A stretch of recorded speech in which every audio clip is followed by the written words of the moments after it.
नमस्कार साथियों, कैसे हैं आप सभी? उम्मीद करता हूं कि आप आनंदित होंगे, आप प्रसन्न होंगे और आप अपने जीवन में सारी चुनौतियों को बड़ी सहजता और आराम से कर रहे होंगे। श्री रामचरितमानस को जिस प्रकार से हम पढ़ रहे हैं, समझने का प्रयास कर रहे हैं, ये उतना प्रभावी है कि आप अपने जीवन को एक नई दिशा दे सकते हैं।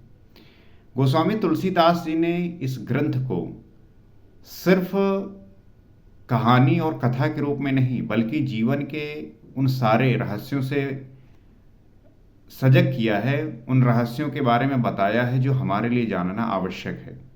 हम अपने जीवन में इस तरीके से बेहोश रहते हैं, इस तरीके से टालते रहते हैं चीज़ों को, और अपने भीतर का जो आलसपन है उसकी वजह से हम चीज़ों को ना सीख पाते हैं ना समझ पाते हैं। और हम इस माया के जाल में फंसे हुए इस प्रकार से हैं कि हम वास्तविक जो रियलिटी है उससे उसे जान ही नहीं पाते, समझ ही नहीं पाते। लेकिन जब आपके आंख के सामने से ये पर्दा हटता है तब आपको लगता है कि अरे ये क्या हो गया, लेकिन वो हमेशा से ही विद्यमान था।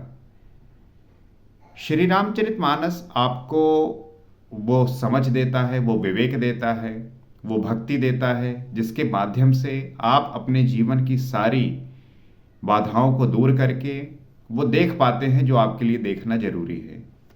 मेरी पूरी आशा है कि आप इस बात को समझ पा रहे होंगे और इसका अध्ययन कर रहे होंगे।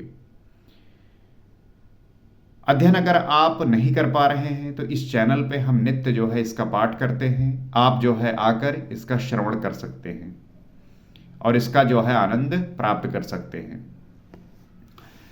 पिछले एपिसोड में हमने ये देखा कि किस प्रकार से सारे राजा जो थे धनुष को उठाने में असमर्थ थे, लेकिन श्री रामचंद्र जी सुकुमार राजकुमार जो सारे राजाओं की अपेक्षा उतने बड़े नहीं दिख रहे थे, तो सीता जी की माता ने जब देखा उन्हें तो वो कह रही हैं कि कोई राजा जी को समझाए, जनक जी को बताए कि क्यों वो हंसी करवा रहे हैं। इतने बड़े बड़े राजा ने इस धनुष को उठा नहीं पाया, अब इस राजकुमार को भेज के जो है हंसी करवा रहे हैं। लेकिन उनमें से कुछ सखियों ने उन्हें बताया कि वो जो है भले ही देखने में छोटे हों, लेकिन उनका जो प्रताप है, उनका जो बल है वो बहुत है।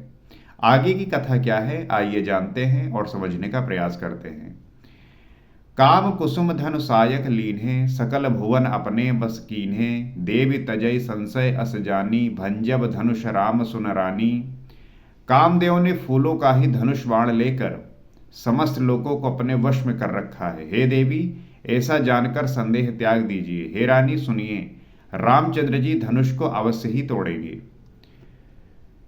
तो कामदेव ने फूलों का ही धनुष बाण लेकर समस्त लोगों को अपने वश में कर रखा है। वहां पे रामचंद्र जी की जो सुंदरता है, वहां पे रामचंद्र जी जिस प्रकार से दिख रहे हैं वो इतना सुहावना, इतना सुंदर है कि जिसकी जो है हम कल्पना नहीं कर सकते।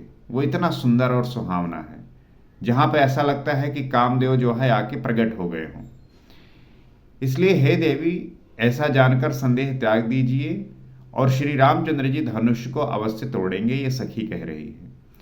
सखी वचन सुन भय परतीति, मिटा विषाद बढ़ी अति प्रीति, तब राम ही बिलोक वैदेही, सभय हृदय बिनवई बिनवत जेहिते ही। सखी के वचन सुनकर रानी को श्री राम के सामर्थ्य के संबंध में विश्वास हो गया। जब सखी ने ऐसी बात कही तो रानी को जो है विश्वास हो गया, उनकी उदासी मिट गई और श्री राम जी के प्रति उनका प्रेम अत्यंत बढ़ गया। उसके बाद जो है वो उदासी जो थी वो मिट गई और राम के प्रति जो प्रेम है वो अत्यंत ही बढ़ गया। उस समय श्री रामचंद्र जी को देखकर सीता जी भयभीत हृदय से जिस तिस देवता से विनती कर रही हैं, और जब रामचंद्र जी उठे और धनुष तोड़ने के लिए जो है बढ़े तो सीता जी भयभीत हृदय से देवताओं से विनती कर रही हैं। मन ही मन मनाव अकुलानी, हो प्रसन्न महेश भवानी, करहु सफल आपन सेवकाई, कर हित हरहु चाप गरुआई।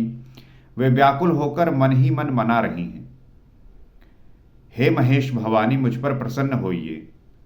मैंने आपकी जो सेवा की है उसे सुफल कीजिए और मुझ पर स्नेह करके धनुष के भारीपन को हर लीजिए। वो व्याकुल होकर मन ही मन मना रही हैं, कह रही है, हे महेश भवानी, मुझ पर जो है प्रसन्न होइए। मैंने आपकी जो सेवा की है उसे सुफल कीजिए और मुझ पर स्नेह करके धनुष के भारीपन को हर लीजिए। सीता जी मन ही मन जो है ये मना रही हैं कि हे महेश भवानी, मुझ पर प्रसन्न होइए, जो भी मैंने आपकी सेवा की है उसका जो है मुझे सुफल कीजिए और मुझ पर स्नेह करके जो धनुष इतना भारी दिख रहा है इसे जो है हल्का करिए। गणनायक बरदायक सेवा आजु लगे कीन्हेउ तु सेवा, बार बार बिनती सुन मोरी, करहु चाप गुरता अति थोरी। हे गणों के नायक, वर देने वाले देवता गणेश जी, मैंने आज ही के लिए तुम्हारी सेवा की थी, बार बार मेरी विनती सुनकर धनुष का भारीपन बहुत ही कम कर दीजिए। उसके बाद जो है वो गणेश जी की पूजा कर रही हैं, गणेश जी का जो है ध्यान कर रही हैं और कह रही हैं कि हे गणेश जी, आज ही के लिए जो है मैंने आपकी सेवा की है, इसलिए मैं आपकी विनती करती हूं कि धनुष का जो भार है उसे कम कर दीजिए। देख देख रघुवीर तन, सुर मनाव धर धीर, भरे विलोचन प्रेम जल, पुल कावली शरीर। श्री रघुनाथ जी की ओर देख देख कर सीता जी धीरज धरकर देवताओं को मना रही हैं। जब श्री रामचंद्र जी धनुष को तोड़ने गए तो उनको देखकर सीता जी बार बार जो है सारे देवताओं से मना रही हैं कि इस धनुष का जो भार है वो हल्का कर दे। ऐसा होता है जब आपका कोई महान कार्य करने जाता है, तब आप प्रार्थना करते हैं, तब आप जो है देवताओं को मनाते हैं कि जो भी मैंने सेवा की है, जो भी मैंने पुण्य किया है, वो सारा पुण्य, सारी सेवा जो है मिले, ताकि जो है ये कार्य सफल हो जाए। वही जो है सीता जी भी कर रही हैं। वो सारे देवताओं और सभी को जो है मना रही है कि आप जो है कृपा करिए ताकि ये धनुष को रामचंद्र जी उठा लें। उनके नेत्रों में प्रेम के आंसू भरे हैं और शरीर में रोमांच हो रहा है। सीता जी के आंखों में जो है आंसू भरे हुए हैं और शरीर में जो है रोमांच हो रहा है। अक्सर होता है कि जब ऐसी स्थितियां आती हैं, ऐसी परिस्थितियां आती हैं जहां पे आपके जीवन का निर्णय होने वाला हो, वहां पे जो है हम बहुत भावुक हो जाते हैं और जो हमारा शरीर है वो हमारे काबू में नहीं होता। इस वजह से हमें जो है इन सारी परिस्थितियों पर अपने आप को धैर्य में रखना है, अपने आप को पेशेंस रखना है, कंट्रोल में रखना है और अपने सारे इंद्रियों को नियंत्रित रखना है। तभी आप जो है उस स्थिति में, उस समय पर उस प्रकार से हो पाएंगे, उस प्रकार से दिख पाएंगे। नीके निरख नयन भरि शोभा, पितपन सुमिर बहुर मन क्षोभा, अहा तात दारुण हठ ठानी, समझत नहीं कछु लाभ न हानि। अच्छी तरह नेत्र भरकर श्री राम जी की शोभा देखकर फिर पिता के प्रण का स्मरण करके सीता जी का मन क्षुब्ध हो गया। अच्छी तरह से उन्होंने श्री रामचंद्र जी को देखा। उसके बाद जो है पिता के प्रण का स्मरण करके सीता जी का जो मन है वो क्षुब्ध हो गया। वे मन ही मन कहने लगी, अहो पिताजी ने बड़ा ही कठिन हठ ठाना है, वे लाभ हानि कुछ भी नहीं समझ रहे हैं। उसके बाद जो है आपके मन में संदेह होता है।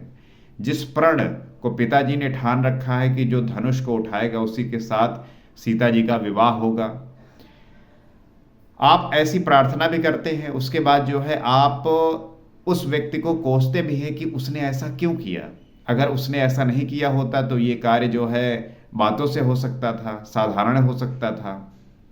तो जो शर्त है, हम शर्त वाले को जो है गाली देने लगते हैं, शर्त वाले को जो है भला बुरा कहने लगते हैं।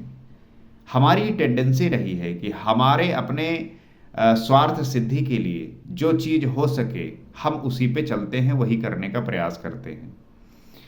लेकिन यहाँ पे सीता जी श्री रामचंद्र जी को उसी तरीके से पाने का प्रयास कर रही हैं कि वहां पे सब कुछ जो उनका है वो उनका हो जाए। सचिव सभय सिख देई न कोई, बुद्ध समाज बड़ अनुचित होई, कह धनु कुल सहु चाही कठोरा, कह श्यामल मृदुगात किशोरा। मंत्री डर रहे हैं इसलिए कोई उन्हें सीख भी नहीं देता।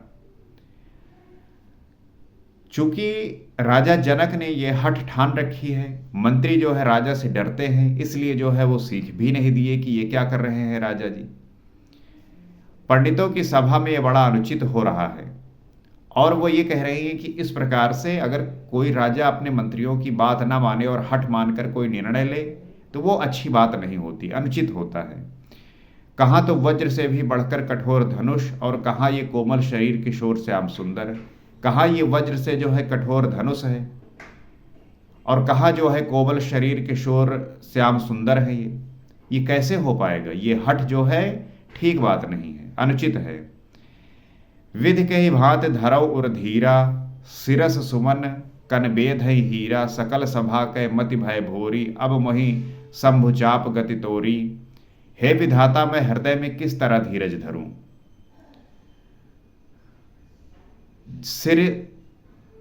सिरस के फूल के कण से कहीं हीरा छेदा जाता है। अब ऐसी बात है कि मैं धीरज कैसे रखूं? जब ऐसे सिचुएशन आते हैं, ऐसा समय आता है तो धीरज धरा ही नहीं जाता। बड़े से बड़ा जो व्यक्ति है, बड़े से बड़ा जो ध्यानी है, वो भी अपना जो ध्यान है, अपना जो स्वभाव है वो टूट जाता है। उसी प्रकार से सीता जी कह रहे हैं कहीं सिरस के फूल से जो है हीरा छेदा जाता है।